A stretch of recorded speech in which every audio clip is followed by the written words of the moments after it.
Welcome back, everyone. Today we're going to be discussing gardening tools. More specifically, which gardening tools are the most essential that are going to help you to complete all the different various tasks that are found out in the garden and help you to get those jobs done easily, effectively, and safely. So in today's video, we're going to go over 10 tools. So I'm going to give you an in-depth look at each tool. We're going to discuss why I chose the models and makes that I did, and I'm going to give you a quick demonstration of how they're used. So stay tuned. So we're going to start off here by discussing some of the various hand tools that I bring out with me every time I head out to the garden. First off, we got a pair of hand pruners. Now, these are the Felcos, the Felco 2 specifically, and they come in many different models, different hand grip lengths and contours for different ergonomic value. And these Felcos are pretty much the gold standard when it comes to hand pruners. They're made in Switzerland by a company that's been in business since 1945, so over 70 years in business. And what's wonderful about these tools is that virtually all the parts are replaceable. The blade, the spring, the lock, the nuts, the screws, everything on these is replaceable. And although they do cost quite a bit compared to a normal pair of hand pruners, they're worth every penny. They have a limited lifetime warranty, and these really should last you a lifetime if you take good care of them. As with all the tools we're going to discuss today, one of the keys when making these investments is to take care of your tools, keep them out of inclement weather, out of the rain, bring them inside a garden shed in the garage when you're done using them, and they're going to last you an extremely long time. And I do understand if you're not able to afford some of these tools I'm talking about, because these are higher end models. I want to remind you, I've been gardening for a long time, and in the case of pruners, I've literally gone through dozens of pairs of cheaper pruners, and I'm just done with that. I've still got several pairs of cheapos that are laying around, but it's just constantly an issue, and I got to replace them. So I just recently picked these up. I'm extremely happy about it. But really what this comes down to is if you can't afford some of the better quality tools, just get whatever you can afford. More than likely they're going to get the job done. Just be aware, you're probably going to have to replace them sooner than later. I'd also recommend you get yourself a nice holster for your hand pruners. This leather holster was purchased separately from the pruners, and it's got a nice belt clip there. Clip onto your belt or onto your pants. But this just ensures that you're always going to have them on you, ready to go, quick on the draw. Just a really nice addition. Next up, we're going to be talking about the Hori Hori. This model here is known as the Dig Dig, and it came with this holster, which is good because it has this sharp edge here, which is made for cutting roots and plants, doing chop and drop. As you can see, it's got this nice metal handle that goes all the way down, connected to the blade, stainless steel.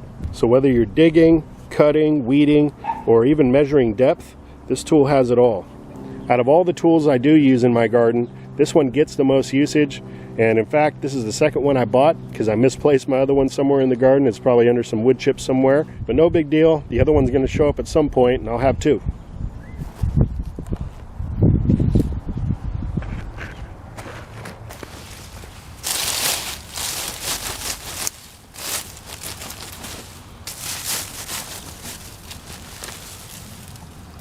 Next up is a nice quality handsaw.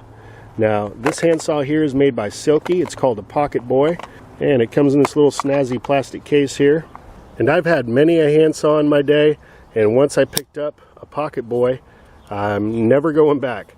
These are made in Japan, and as many of you are probably aware, Japan is well known for making nice sharp saws and blades. And this blade here is rust resistant. It's got a smooth, curved comfort handle on it. And they have many different models with different lengths of blade. This one here is a fine tooth blade with 130 teeth on it, and this is what I prefer. And this saw is extremely sharp, which is nice because it helps you to make that nice clean cut so you're not doing any damage to the plants you're working on.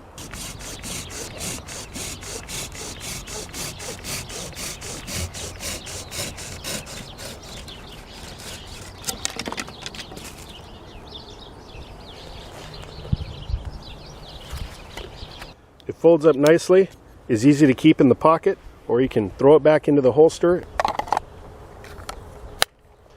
And that, my friends, is the Silky saw. And also I should mention, the blades are replaceable as well, so if you ever need one in the future, you can go ahead and replace it. Next, we're going to discuss shovels. Pretty obvious one here, but I'll tell you, over the years I've gone through several wood handle shovels, and this was the first fiberglass handled shovel that I purchased, and that was several years ago. This thing is held up like a true champion. You know, sometimes when you're digging deep into the soil, you might hit a root or something, and as you're coming up, it just puts a lot of stress on the handle. So I found that fiberglass handle is the way to go. I'll be honest with you, I leave this outside a lot of the time as well, and it's held up wonderfully. Unlike with the wood, you'll start getting splits, you'll get a crack usually around the base after prying up soil many a time. So in this case, I don't think the brand much matters, but the fiberglass handle is the key. So you're going to want to get yourself a high quality shovel if you can. Next up, we're going to be talking about digging forks. This again is a wonderful alternative to the shovel. It's used for many different tasks in the garden. Now, a couple things I really appreciate about using a digging fork are, for one, they have a shorter handle on them, which for many tasks can make it more ergonomic. And because you got the tines digging into the soil rather than one solid blade like you do on a shovel, you limit harm to some of the beneficials that are in the soil, like the worms. Sometimes when you dig with a shovel, you just slice right through those worms. It's not a good feeling. You know you're doing some harm there. The tines are going to really limit that. As you can see, this one has the wooden handle, and it is splitting a bit on the top here. So I'm in the market looking for a fiberglass digging fork, but this one is held up nicely. It's got the steel tines there. So I'll continue to use this one here until the time comes I need to replace it. Next up, we got one of the most ergonomic tools in my arsenal, and that's a bedding fork. The bedding fork has many uses. I use it for moving wood chips.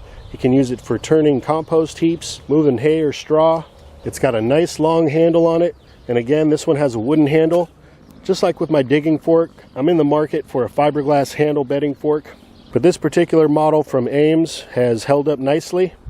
I picked this up from my local Home Depot. Usually they have these in stock. And ever since I started using this, especially to move my wood chips, I put a lot less strain on the back.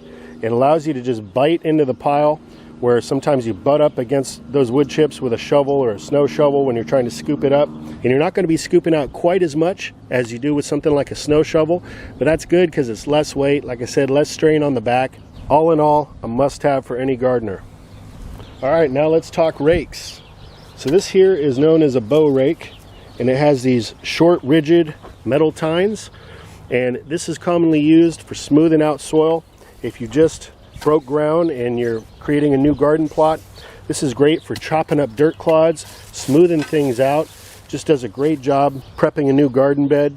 And just like with my shovel, I'd gone through several of these throughout the years with the wood handles, and I picked up this one with the fiberglass handle, and I'm happy I did. It's lighter in weight, more durable, and I'm probably not going to have to ever replace this as long as I take good care of it. Now the second rake I have is none other than a leaf rake, and you can get these in metal tine or plastic tine models. And this one here, again, made by Ames, picked it up at Home Depot. It has a metal handle. This one's really lightweight. It's held up beautifully. And I don't just use this for raking up leaves, but I also use it to do a final pass when I'm cleaning up pathways or a garden bed. Just a nice light rake over the surface, helps to smooth everything out and look beautiful.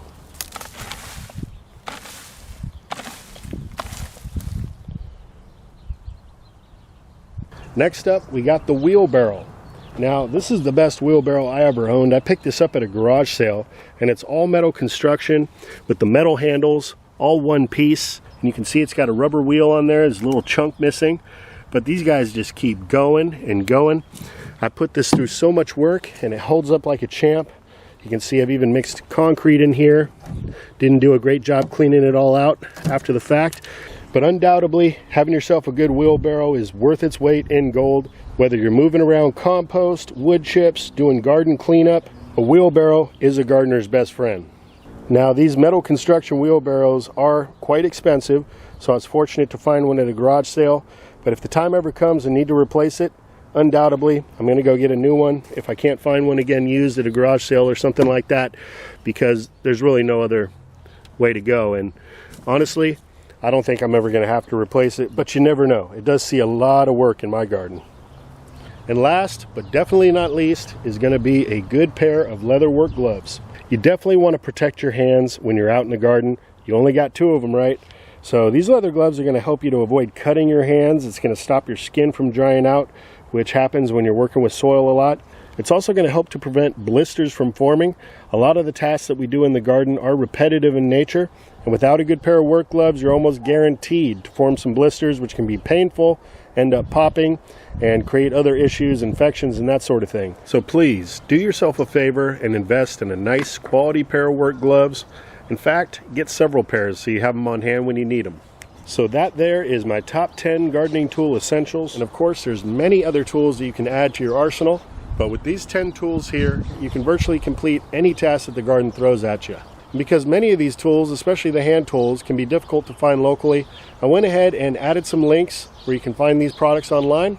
So go ahead and check that out. So that's going to do it for today's video. I want to thank you all for watching. If you haven't already, I'd like to invite you to subscribe to the channel. If you like today's video, please give it a thumbs up. I really do appreciate it. So with that, I'm going to go ahead and pick myself some lunch from the garden today. A couple oranges here. Gardening season is right around the corner. We're going to be in full swing. I hope you guys are getting prepared and ready to have yourself an abundant growing season. Thanks again for watching, everybody. Take care. I'll be talking to you again soon.